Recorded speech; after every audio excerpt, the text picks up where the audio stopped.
I know we gotta talk about Married at First Sight. I know.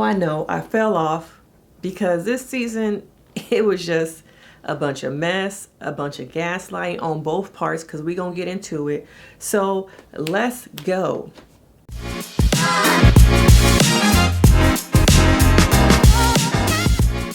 I'm Denise Brady. I'm a licensed marriage and family therapist. And you know, this season I feel like there was gaslighting on both sides. Now we gotta get into decision day. Because what was that? What was the point of it? Okay. Now, I get we're on a TV show. I get capitalism. But to put these cast members, contestants, whatever you want to call them, people, through more trauma for money was such a shame. Okay. Now, we're going to start with Becca and Austin. Now, looking at these two, I just could not believe the level of gaslighting that I felt that they were doing with Becca. Now, Becca in her gut knew and was saying, this isn't working. You're giving me like one thing here, one thing off camera. She was still trying to be very civilized, but at the same time, I felt like Dr. Pia was gaslighting her and convinced her to stay with a man that she knew in her gut wasn't feeling her. Okay. Now, Dr. Pia has been on one the whole season. Okay. I feel like as a therapist, we have to separate how we feel about people, our clients, versus what we provide them as a service. If I don't like what you're doing or I don't like you as a person, my job is to help you, especially in a couple. Sometimes we will see people say and do things that we disagree with, that we think like, I could never be married to you.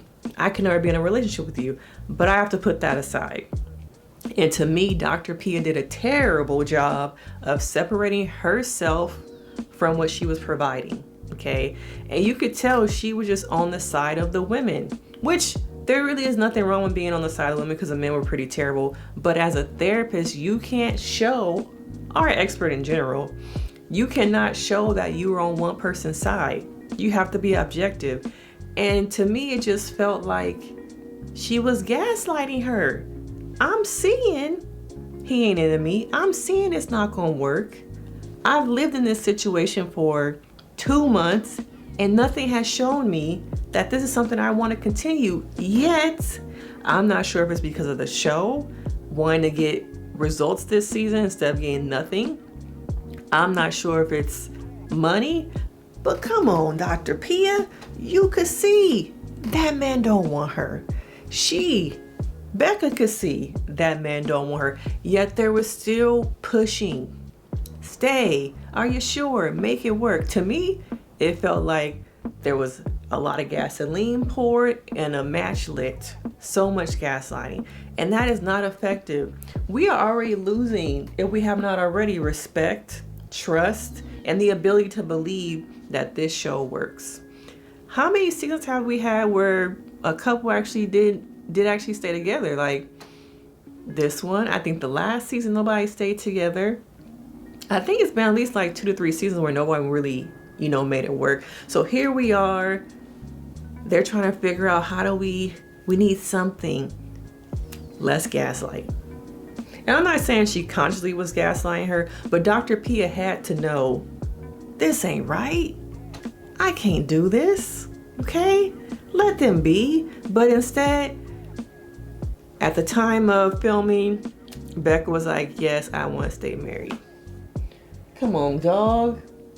Come on now. Why are you doing that to yourself? Okay. And then we move on to old girl. Y'all know I cannot be remembering these names, but we're going to move on to old girl who had the traumatic brain injury, and Emily and Brennan. Sorry, y'all know if y'all watch my channel, I can't be remembering all these names now. Okay. Now, this one was the saddest for me. Okay. I feel like this girl has been through so much on this show. Now, were there times that I did not like Emily's actions? Yes. Do I think she should have left a long time ago? Yes. Does she play a part in where she sat on that couch? Yes. Okay. But at the same time, I feel like if she was never on this show, a lot of the trauma that she went through, she wouldn't be experiencing, especially that traumatic brain injury that she had. She had physical trauma, mental trauma. It just felt like this whole 10 weeks was just traumatic. And I feel like nobody stepped in authentically to help her. Now, she can help herself, but at the same time, how can I help myself when the situation that I am, contracted in is really providing me an unsafe space? Who can I trust? Okay, who can I trust? And now, watching her, I think, try and speak up for herself, that was good. Try and speak her piece. You can tell that in between scenes or off the show, they really was going at it over the phone. I got stuff to ruin your life. Oh, you want to go to war? We can go to war. Okay. Now, they did not need to be on that couch. This was another indication to me that it's all about filming footage, getting what we need for our show. In some ways, this relationship has some traits of, I don't want to say DV, but at least emotionally abusive. And in what world is it okay to put someone continuously in a situation where we could see that at times Emily is being verbally and emotionally abused? Okay. Was it really necessary to have them, let's have them sit on the couch and say that their last things? Was that really necessary? I don't think so. It just shows how this show is not focused on the right things, the mental health of people on the show. That now here we are, and she said at the end that she needs to get therapy from this traumatic experience. I think she needed therapy beforehand. Okay. But the show also added to her trauma. Okay. And it was interesting to see Dr. P convince Becca to stay in the relationship, but then when it came to Emily, for her to hug her, I don't know, something, Dr. P to me is not a fit for this show. Something just isn't right there.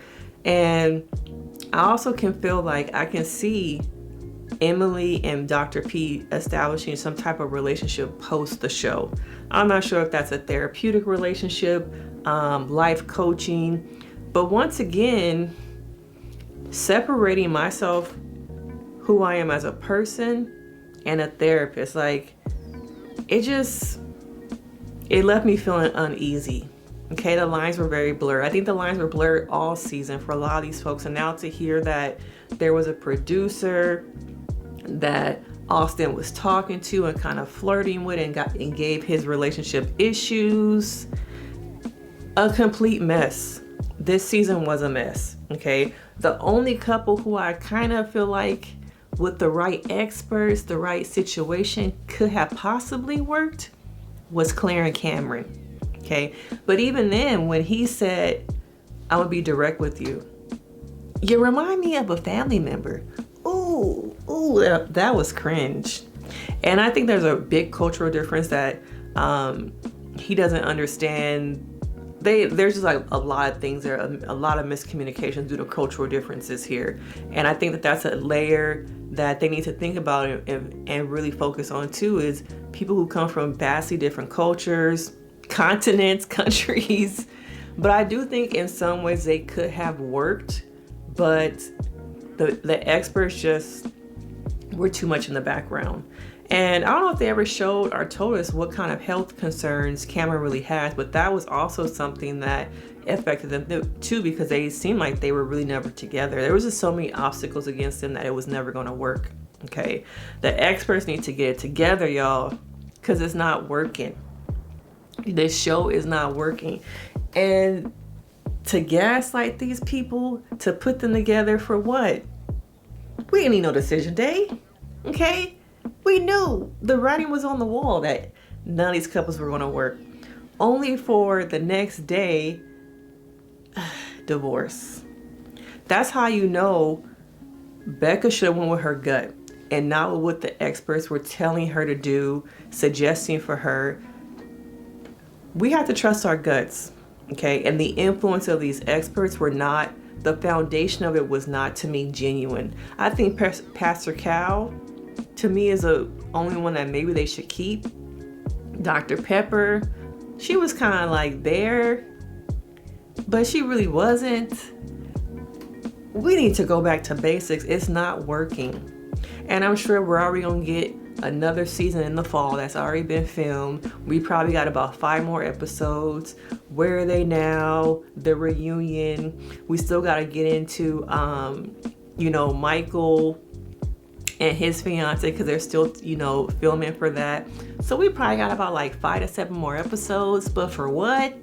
Oh wait, capitalism. I forgot capitalism. Okay, capitalism is at the root of this show, and that's why it's not working. But it feels like it was just an example of so much trauma being brought on so many people just for money. Okay, but that was decision day. Damn, Gina, can you hurt me anymore? Can you put me through any more mess? Let me know your thoughts, because we did not need no decision day. But I will see y'all in the next video. Make sure you like, subscribe. Yeah. Let me go get some help from myself after this season. All right. Bye.